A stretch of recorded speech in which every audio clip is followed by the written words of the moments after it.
We need you to bring the mic to your... There you go. Now say hello. Hello. Like in my face. Welcome to the Rodeo Time podcast studio.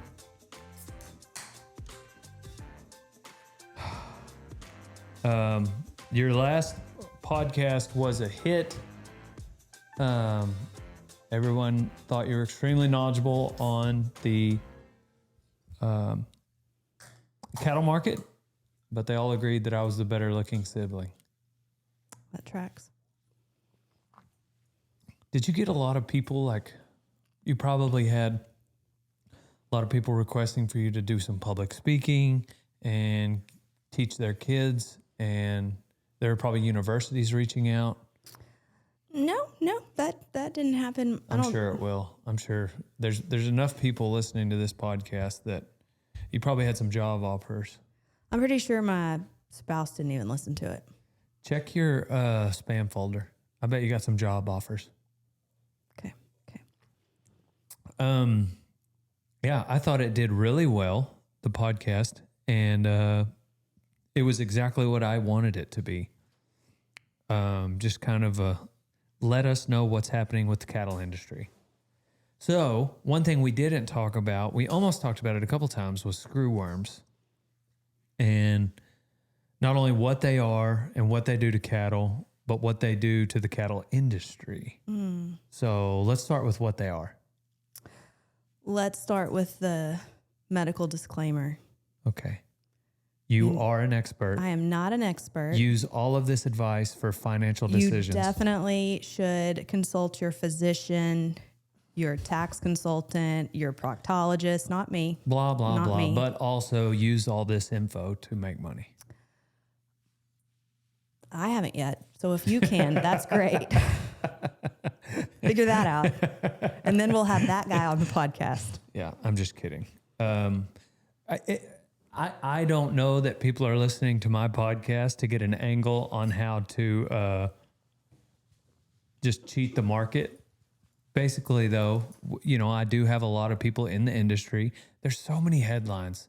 It's so easy to get bogged down in headlines. And the way that those headlines, the reason for the headlines is like, hey, here's a quick snapshot of what you're going to read. Now, once you click this link, you're going to see about 19 ads that we make money from. And so... that's exactly why Cole said my podcast was successful. He said it was clickbait. Yeah, but we actually... Dale's sister. Yeah, but we actually talked about it. No, clickbait to me would be like, you know, this is why the cattle market will crash, and then maybe we don't even talk about. That's like a little bit of fear mongering, and then clickbait to me would be as if you use some sort of title or thumbnail, and then you don't deliver on that. I think we delivered, so I don't think it was clickbait. Definitely not in a negative sense, and I don't think it was fear mongering either, because it's not like. It's not doom and gloom, but I do think that that's what people use those headlines for. And I get it. You know, they've got a catchy subject and they want people to read their thing or watch their video. And I do that. I try to have the most interesting thumbnail and title that I can. And I use something from the video is what I will usually use as a thumbnail. And to me, that's not clickbait. Hey, this came out of the video that you're about to watch. And today's catchy subject matter is... screwworms. New World screwworms. But we're going to learn about them. And then why are they important? Why should we pay attention to them as ranchers? And how can they affect the market? That's where I'm going with that. And that's why I don't feel bad about it at all. I'm interested as long in as it. There's full disclosure that this is just a chat with your sister and she's not an expert. I mean, to me, that should be obvious that it's a chat with my sister. I don't know how you would define an expert. Maybe it's in this sense. Maybe it's that it's someone with a degree on specifically, you know, screwworms. I'm not sure. But you've got an agriculture degree and you're in the industry and you're knowledgeable. So you're more knowledgeable than me. So what is a screwworm? What does it do to cattle? Okay, specifically you're asking about the New World screwworm that's all over the news, clickbait and otherwise. It's a legitimate threat to Texas agriculture, to American agriculture. Specifically, Cochleomya hominivorax is the primary New World screwworm that is a threat that you're referring to. So it's named that because of the action that what the larva does in the body, because it's one of 4 blowflies, but it's the only one of that family that eats live flesh. So that's the main threat, because the others are going to eat on necrotic tissue or near death or What's dying. Necrotic? Near death. It's in the process of dying, where the New World screwworm is looking for live tissue. So it is in reference to a fly, but it is named because of the distinct features of the larva. What was the grub worm that we used to take out of the back of a steer's back? Like a botfly. Yeah. So the blowfly is more like it looks a lot like the common housefly. It has a greenish blue metallic body. The thorax has 3 distinct stripes. It's got big yellowish orange eyes. Some people say it's the size of a housefly. Some things I've heard say that it's double the size of a housefly. But what makes it an issue is its ability to reproduce and its life cycle, and then how the way in which its life cycle replicates and its need for live tissue. So the threat to agriculture is that it's looking to lay eggs that will then hatch into larvae that eat live tissue. So the fly is looking for an open wound. It's looking for an opportunity to enter the body. So maybe through the eyes, the nasal cavity, the ears, specifically opportunity for access to flesh, to the tissue, so that it can lay its eggs. The fly, And this is the botfly, or this is the New World screwworm. The screwworm. So it is a fly. Okay, so the color of the fly that you're describing is the screwworm. The screwworm fly. Yeah. And so the fly is not necessarily the threat. It's that when it lays its eggs, it's on the edge of a live wound. It could be as small as a tick bite or an abrasion. And so it's going to smell that flesh liquid coming from the wound. It's going to lay the eggs in like a shingle pattern on the edge of the wound. So those eggs are then going to hatch. That larva immediately starts eating or feeding on live tissue. So the larva is the threat because they have these mouth hooks that immediately start eating the tissue. And as it's entering the body, think of like a wood screw being screwed into wood. That's what it's doing. So it's causing pain, it's causing damage, it's eating the tissue, it's burrowing deep, and in the process creating damage. Making the wound bigger, attracting more flies that are laying more eggs that are then hatching into more larvae that are eating the flesh. So the larvae eat for 5 to 7 days. They then fall off of the animal onto the ground, where they go into the pupa stage. So they'll live in the ground for about 7 days, depending on moisture and humidity, where they will pupate. In ideal weather for their life cycle, they're there for a week, and then they emerge and become a fly, and the cycle starts all over again.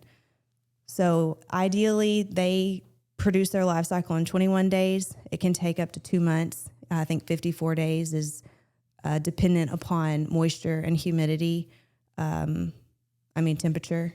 And so in colder months, they don't replicate like they can in warm, humid, which is why the threat is on the Mexican border, because of the ideal environment.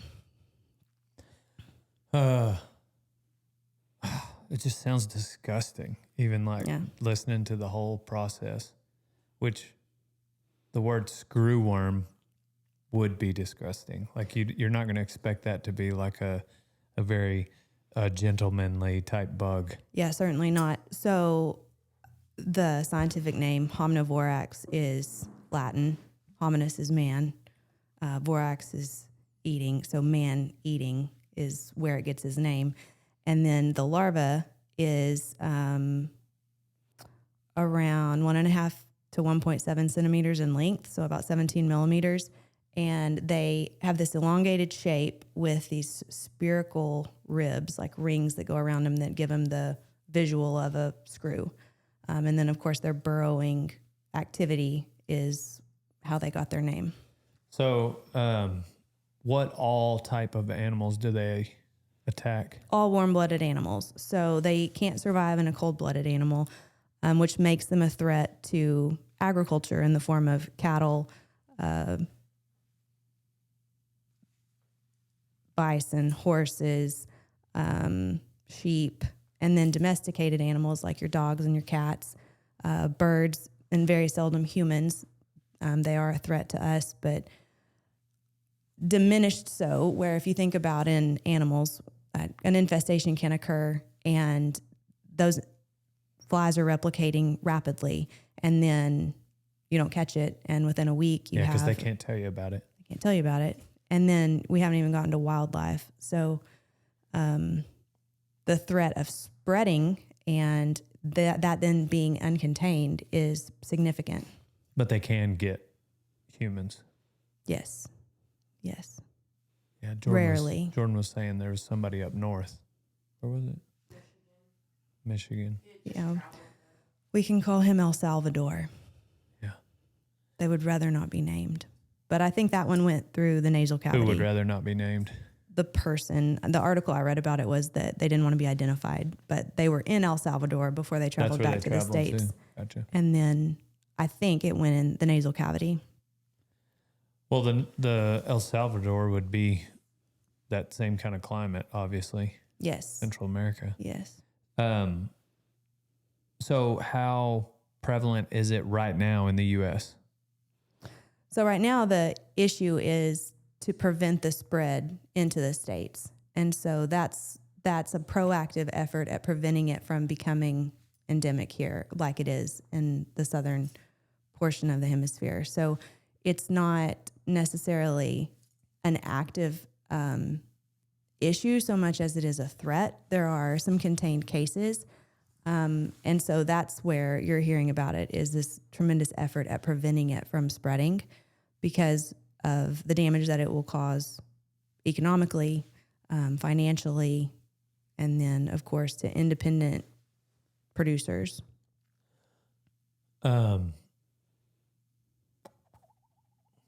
Aren't they turning out sterile flies? They are. So the preventative efforts or the eradication of screwworms adds to the economy $900 million a year. And that is in... What do you mean it adds to the economy? So that's the value that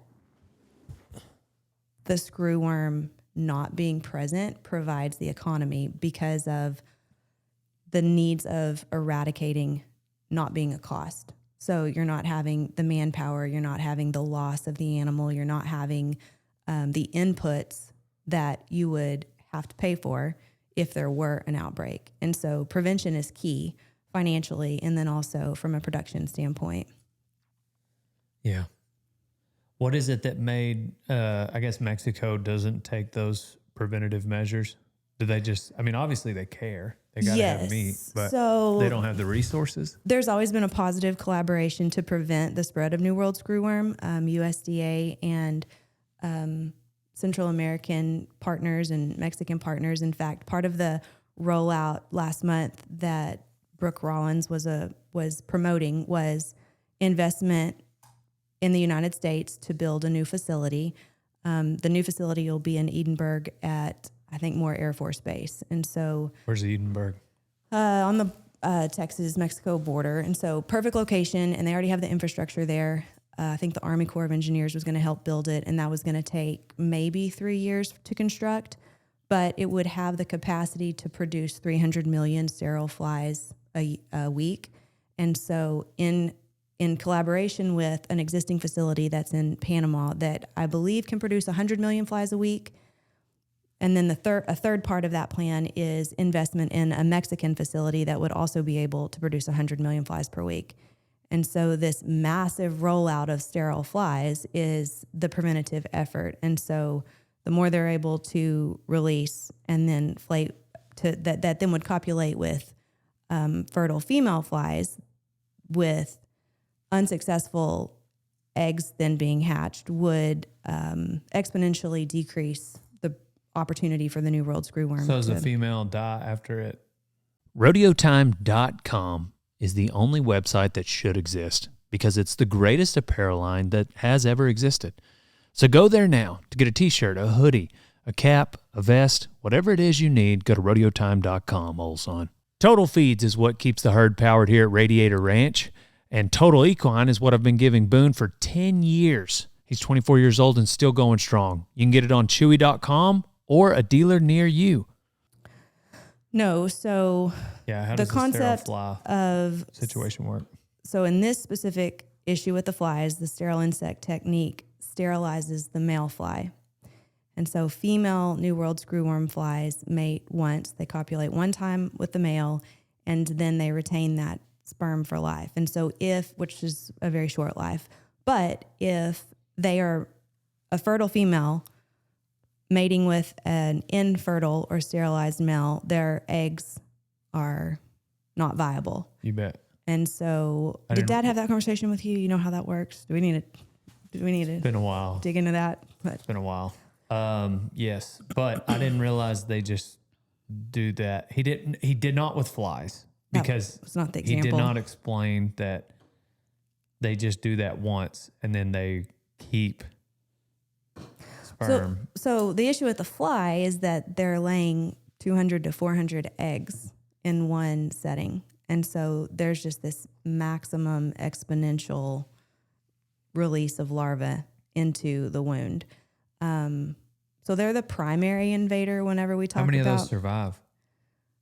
Why do you come up with these questions? I don't know how many of them survive. But in an ideal surely environment, one their fly. hatch rate is high. Yeah, but surely... And so if that's one fly, let's talk about multiple flies being attracted to the wound. And then let's talk about a secondary invader of a different type of fly that now is feeding on necrotic tissue. And so you've got multiple infections in a wound that day by day, hour by hour, if those eggs are hatching every 12 to 24 hours, it's just constant. And so you can see why the threat is imminent to the survival of the animal. So it's not just a matter of it being painful, it's a matter of it also causing infection. And then depending on where that infection or that point of entry on the animal takes place, the then risk of mortality.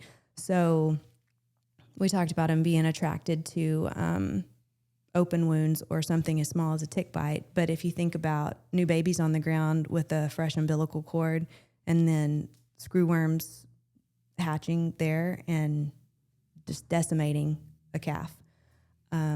Or if you want to talk about deer, the threat to the wildlife population is huge. I think that they valued the white-tailed deer. Did you read that article? This has been... No, I haven't read anything about the screwworm. I bet you read good, though. I am a good reader, but I do not... I think there was an economic I like to have assessment. conversations like this once or twice a year. And that's why I think it was a popular podcast, because people just don't have time to keep up with all this. I mean, people got lives. We got mavericks to catch and bulls to ride and Rodeos to live stream. rodeos to live stream that you didn't watch. But I didn't get the text. you did get the text. You just didn't read it. I didn't open that one. But I got the Bible study text that was right before that, and I thought about it. You got close. At least you knew that one I got came close. through. No, people, I don't know. I'm trying to pay my bills and my employees. I'm trying to make sure my business moves forward. And I do have cows. This is important to me. I do not have time to stay educated on all the efforts that are being moved forward with the screwworm. I will admit, and that is laziness on my part. I understand.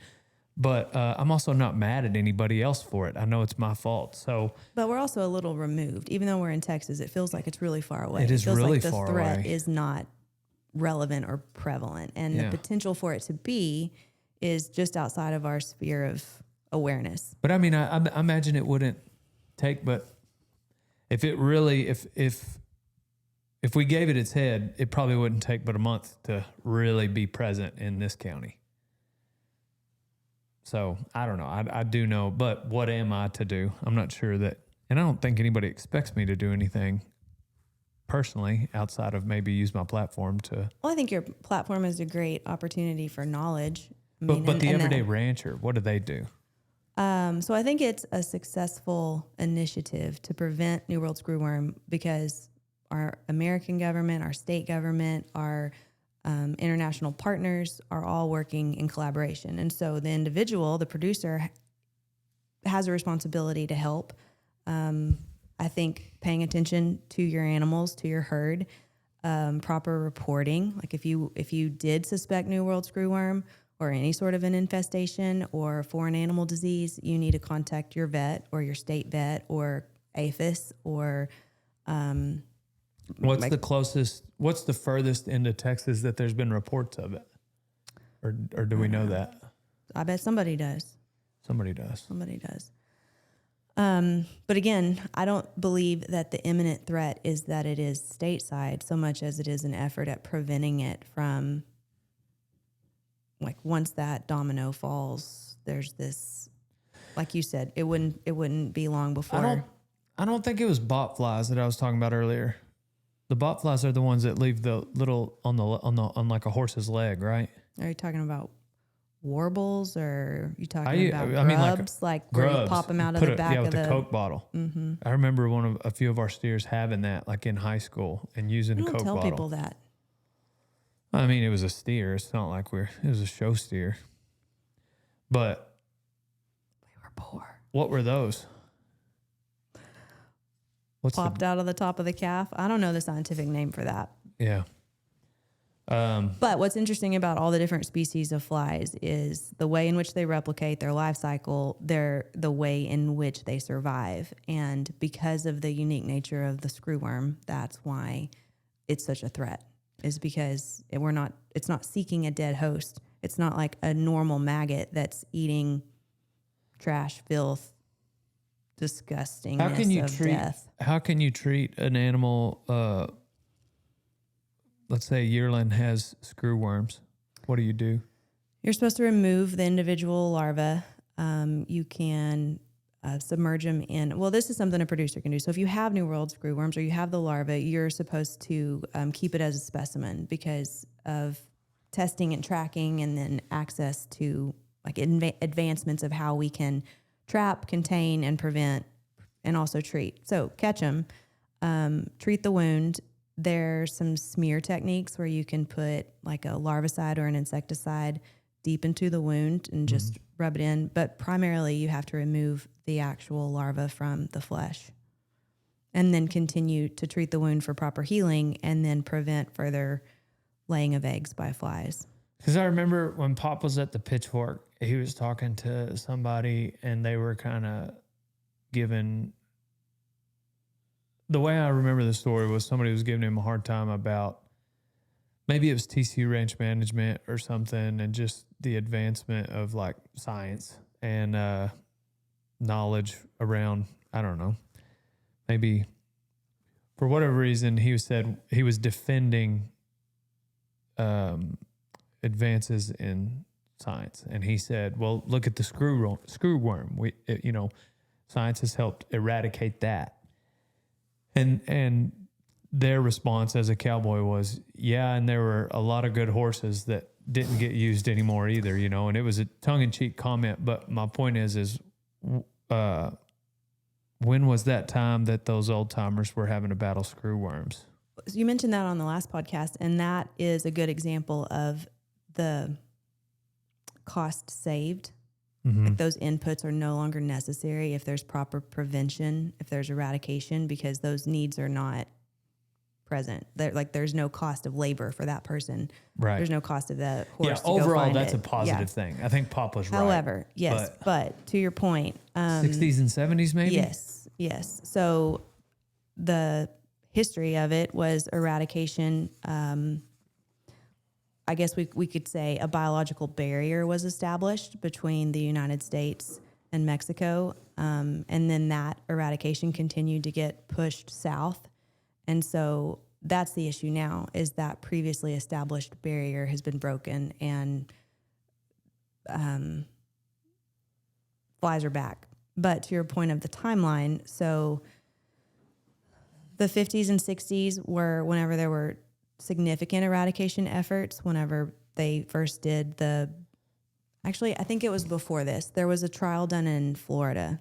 And then one of the key advancements, like scientifically, that helped with the initial eradication of it was just identifying it as a unique fly from the other forms of blowflies, because the containment of it was such an issue because of the way in which it survives by eating live flesh. And so just the first identification of it as consuming a live host as opposed to a dead one was pretty key. I think I just got off track because I'm really good at rambling, but my brain's like this right now. I wonder how often and how serious it has to be for the screwworm to kill the host. Oh, I kind of headed down that trail a while ago. I think the point of entry matters most. So let's say if it does go into your ear, into your brain, that'd probably kill you faster than it would if it went into your leg. Right. But also consider the infection. Like if it went into the entering, leg, it would have to be like a lot of larvae, like maybe you just get a blood infection and go septic. Yeah. I think the organ affected is going to be a key factor in how quickly the animal meets demise. It's theory. What does it do to the market?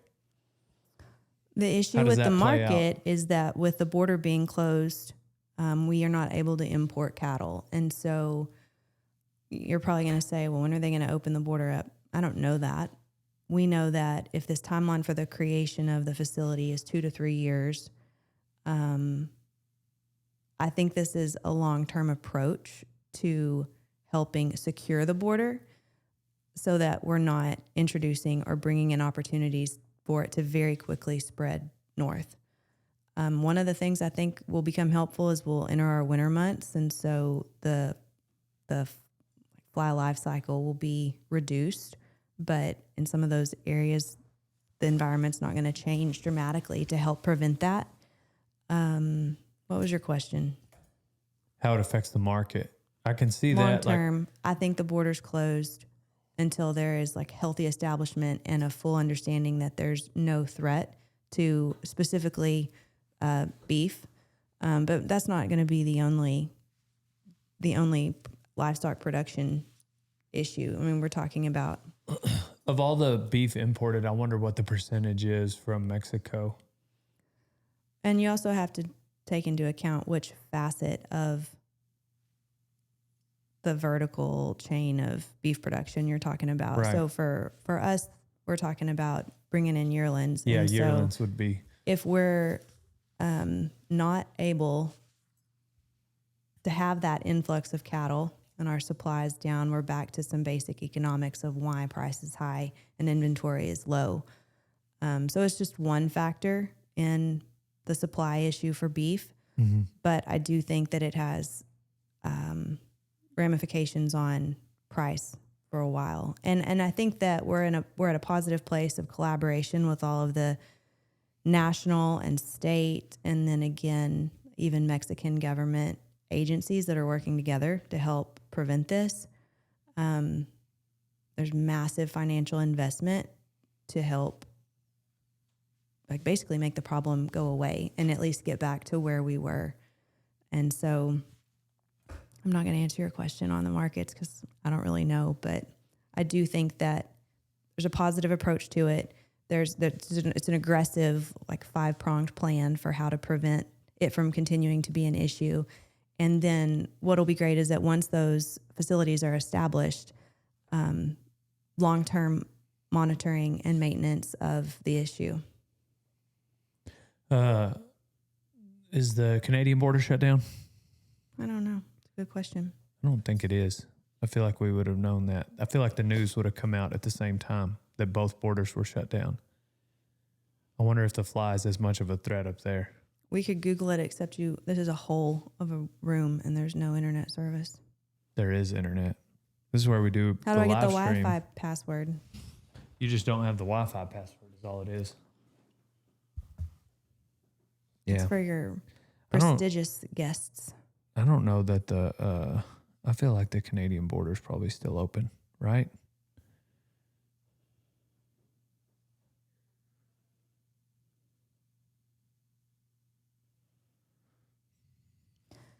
This isn't a very... Yes, the Canadian border is fun open for cattle, but strict topic. import requirements are in place requiring an import permit from the Canadian blah, blah, blah, blah. Yeah. Is The that how you Canadian studied in borders- school? I wonder what... Read the No, first this 3 is lines and then ChatGPT. blah, blah, blah, blah, blah. That's how you made really good grades. I brought your kindergarten report card for show and tell.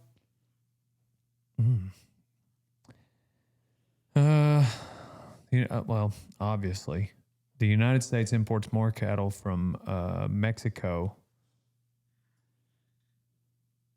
Wait, no. Cattle. It says we import more. I wanted to make sure it said. In the past decade, approximately 746,000. In the past decade, 764,000 head of cattle have been imported annually from Canada compared to the average 1.1 million from Mexico. However, this trend fluctuates with imports from Mexico sometimes rising significantly. So, dang, it's 1.5 times. We get 1.5 times the cattle from Mexico that we do Canada, but at least Canada's still open. Yeah, so I wonder if there's a way though. I mean, I guess we'd have to have a USDA like approved facility down there for the meat to come across like already finished. Oh, just for the import of the Yeah, like final boxed product? beef. I think that's a different... Yeah, that would be. I mean, You have a lot of Australian followers. I do. Yeah, because I sometimes am more a fan of a restaurant that serves USA beef rather than Australia beef, just because I'm a USA rancher, and sometimes I get comments from Australians. But I do love you guys. I love Australians. Maybe but you need an Australian to come talk about old world screwworms. yeah, That's their threat. really. Yeah, I didn't know there were 2 kinds of screwworms. How's the market been, the cattle prices since we last spoke? I know it limited down once, but then limited up again. It's been pretty quiet this week. I haven't paid any attention to it either. We've been busy getting kids' projects lined out for their cattle and all the other things. Do you feel like commercial steers is more popular now than it was when we were in it? I think it's pretty steady. I mean, it was brand new at San Antonio when I was, I think, a freshman or 8th grader. And there were 30, 40, 50 kids. And then maybe by the time I graduated, 60. And right now, 75 kids will compete this year. And then Houston maxes out at 175. So they have a cap. You can't necessarily get How in do they just because decide? you want to. Pre-existing exhibitors or returning exhibitors, they get to register within a certain timeline, and then they open it up to the public, and it's first come, first serve. So a lot of people don't get to go until they get in fast enough. Is it more competitive though? I think it's highly competitive. I think it's a different dynamic, and there are some elements of the contests that didn't exist whenever we were younger. So they've added some things that, and some I think are great. Like when you go, you have to do a closeout. So you have to prove that you as the competitor know how to complete your break even, and you have to show your profitability or your loss on the project without your parents doing it. They have a meat science test. They have a meat identification portion. So there's some new finessed elements of the contest. Is it still in Houston? Interview, record book, written test, cattle? Yes, plus meat science test, plus meat ID, and then your final interview if you get called back for the second round. Top 12 still? 8. Do they give a pickup? Yes. Nice. Trailer for second? You get a trailer at Houston. I'm sorry, you get a trailer at San Antonio. Gotcha. You get to keep it? Mm-hmm. There's some places that, like Fort Worth Ranch Rodeo, they get to use a trailer for a year. It's yeah. Oh, yay. Take it back. Here, you can have it back now. But, yeah. That's cool. I like the commercial steers. I like it a lot more than the other stock show events. Oh, Always you have. love it. The other events? Yeah. Nah. Yeah, you do. Deep down. Deep down. I appreciate that they exist. Screwworms are a threat to them too. The livestock industry. We started talking about deer a while ago and then we got off track. And I was trying to get to the point that I think the economic value of a whitetail deer is like $900 to the economy. So if there is the threat of the New World screwworm in each of these individual facets, agriculture, wildlife, domesticated animals in the form of livestock, like show animals, pets, that's where we're talking about a widespread catastrophic issue if it's not properly managed, monitored, prevented. Yeah. Just making the circle, tying it all back. Well, I don't know if you've given us a way to hack the market and become millionaires, Sorry about you. but we did get the screwworm question answered. So I appreciate that. There are still people out there who definitely know more than me and could present it much more eloquently, but I appreciate your confidence. I just don't know them. Ran out of people. That's why I'm here. I just don't know them. But yeah, thank you guys for listening. Thank you for tuning in. I brought things. Oh, what'd you bring? Let's see A it. baby album. Let's see it. You want to see your report card? Sure. There's this little note on the bottom of it. It's my favorite.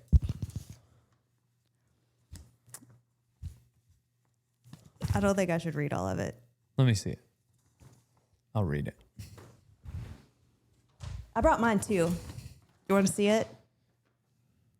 I'll leave that there. And I brought you family photos. I don't know what. N means in is bad. Yeah, S is satisfactory and needs improvement. So it looks like I was satisfactory in recognizing the letters of my name, but any of the other letters, I was some tough ones, buddy. I was There's in some need of tough improvement. ones. I was pretty satisfactory. I could recognize a triangle, a square, a circle, and a rectangle. I knew red, blue, yellow. Nope, I knew red and blue. Hey, baby, that's all we need to recognize. The other colors, green, Winners. yellow, brown, and orange, Winner I colors. needed improvement. Puts forth best effort, satisfactory. Completes work, Maybe. satisfactory. Attentive and Sometimes. cooperative, satisfactory. Writes doubtful. first name legibly, satisfactory. Hard one. Ties shoes, needs improvement. Mediocre at So- best. Dale needs some practice at home on these concepts. It's a good part. Any reinforcement you can give will be appreciated. Miss Caldwell, 9/18. But the note from Dad is really the winning. We have a software piece. program that I installed this week that works on ABCs and 1, 2, 3s, and we will work with him. Thanks, Pop. So great. Yeah, that's pretty neat. This one. On the daily work, puts forth effort, I'm good. Completes work, I'm good. Attentive and cooperative, I got it. writes first name legibly, he's good. Sometimes. Yeah, sometimes. And then ties shoes needs improvement. We were really proud of you when you stopped wearing the Velcro shoes. Hey, those are handy. Those are your family photos. Wear Velcro. Look at this cute picture. My shoes aren't tied right now. That's adorable. So cute. Who are the postcards? Your relatives. Well, I don't think these are my relatives. They were in Nana's stuff. Then I need school paid for, because if I'm related to those guys. Look at you. Look at you. Yeah, that's an adorable child. So cute. Look at those ears. Oh, you gave me yours. Just happened to come across it. Yeah, accepts responsibility, satisfactory, practices self-discipline, satisfactory, respects rights and property of others, satisfactory, obeys and respects authority, listens and follows directions, puts forth best effort, all satisfactory. Health, music, theater, arts, art, physical education, and handwriting, all satisfactory. All satisfactory. I took your brother-in-law Crazy glamping. that you were this much better at all these things than me, but I was still the favorite. Isn't that That's wild? Isn't That's that crazy? Wild. You know, they told us each individually we were all the favorite. Yeah, but they laughed the hardest at my jokes. They just sometimes felt really sad for you. But I think that's why we're all in therapy now. Do you ever feel guilty for believing you're the favorite? Looks like you had some bees. Did not. Do I feel guilty for being the favorite? Yeah, I feel sorry for your siblings. No, I don't feel sorry. These are all your report cards. You did great. No, I do think mom. I mean, she can't help when she laughs, you know? At you? Like, yeah, I was able to make them laugh a lot. It's a good trauma response. It gave me the confidence at being able to put comedian in my bio, but that's about all it's got me. I just think I'm funny, so I make a lot of videos, and turns out some of them are okay, but one day I might try stand-up comedy, but I don't think I'd be good at it, unless my mom was there. I got asked twice this week if you would speak at a pep rally, and I told them that they should not have asked me because that's probably the first person you'll tell no, and that you've never done it for our pep rallies, and they shouldn't get their hopes up. Yeah, pep rallies are hard. Nobody's paying attention. They're all ready to go home, and like, it's hard. They don't care if you're funny. They don't care. I mean, and then You're supposed to be motivating. Right. Why would this be motivating to a football team? Just take your report card. Yeah. I'm signing up for a losing battle for me to go speak at a pep rally. I've done it once, and it went just the way you would think it would. Oh, that's Dale Brisby. That's cool. Now get Coach out here to give us a We speech. got a phone call because there were some silver-haired ladies that were very upset that you said hell yeah because they didn't hear you say Dale yeah. Yeah. There you go. Yeah. Turn your hearing aid on, I bought lady. you these at the airport. I took your brother-in-law glamping in West Yellowstone. Thought you needed a souvenir. Oh, nice. I'll go glamping in some Sasquatch socks. Thanks for the gifts. Thanks I for got the you this report too. card. It felt even more appropriate considering the topic. What do we have here? Some oils, some essential oils. Parasite cleanse. Parasite cleanse and purity shield. Yep. This is how we guard against screwworms. Keep you free of Yeah, I'll put that New in my World screwworms. bucket heads feed in the morning. If I give you stuff and you're not going to use it, just give it back to me. Okay. No, I'm just kidding. I will use it. Do you have any life advice? You asked me that last time, and I said don't die. And I think somebody thought it was like really morbid, and it was just, this is maybe why you're the funny one, but it was funny because it was life advice. Don't die. Yeah, gotcha. Yeah, just Yeah. no. But I did think about Wild at Heart and needed to tell you that when you are prepared for a relationship, with your future spouse. You need to read Captivating, which is a parallel to Wild at Heart, but it is for girls. And then before you become a daddy to a little girl, you need to read it again. You should probably read it for the sake of your sister and mother. So Captivating is the parallel to Wild at Heart that I'm giving you as a homework assignment. Wild at Heart first, so. Dude. I know. That was like a month ago. It was like 15 years ago. People started talking about that book. Wait, I mean, like we even talked about it. I give you a lot of books. You read those? All of them. Except Wild at Heart. Okay. All right. Cool. On to the next one. Thank you guys. Check out rodeotime.com. Love you all. And watch out for screwworms. Pow pow. Ever since I started riding bulls and punching fools, I've been wearing an American hat because I'm an American. I actually wore a different hat before that for the longest, but then my mom got a job. So wear an American hat, old son. Otherwise, you ain't no cowboy. Rock and roll denim is what Dale Brisby uses to spur his bucking bulls. I get the reflex. Gives me the mobility I need to be the cowboy I am. So go to rockandrolldenim.com, old son.